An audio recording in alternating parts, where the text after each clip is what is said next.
This is our hamstring stretch. How we're going to do this is we're going to get something to place our foot on, and you could use a step or a stool or a chair or just something you have in your house that's going to give you a little elevation. So from here, when we set up, we want to make sure that our toes are pointed and hips are pointed straight ahead. What I mean by that is everything's squared off. We don't want our toes out and we don't want our hips open.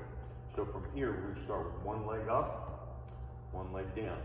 I want my chest tall, toes pulled to my shin, and from here, I'm going to hinge down here at my hip joint. So I'm not rounding my spine. I want to feel like I'm keeping my chest elevated as I do this. I'm going to push, feel like I'm pushing this hip back.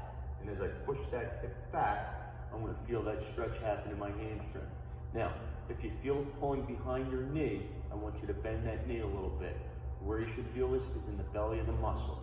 And from here, we're going to hold that stretch, keeping our hips straight ahead, meaning straight from this side.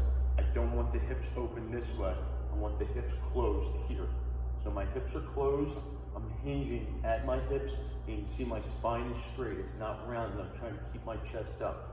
I got a slight bend in my knee, so I feel it in the belly of my muscle. Once I'm in this position, I'm going to hold that for 10 deep breaths. After my 10 deep breaths, I'm going to apply pressure down into the box with this up leg. I'm going to press down on a scale of 1 to 10 at about a 6. I'm going to press for 10 seconds. After my 10 seconds, I'm going to release that stretch and try to pull myself deeper in without rounding my spine. So I'm, again, using my hips to hinge. Once I get into that position, I'm going to press down into that box again. 10 seconds, and then I'm going to stop pressing, pull myself deeper into that stretch. Again, you see my spine is straight, and then I'm going to press one more time down into the box for 10 seconds. And then after that 10 seconds, I'm going to pull myself a little deeper, and I'm just going to hold that stretch. From here, I want you just to take 15 deep breaths, sink into that stretch, and come out of it. That's one set, and we'll switch legs.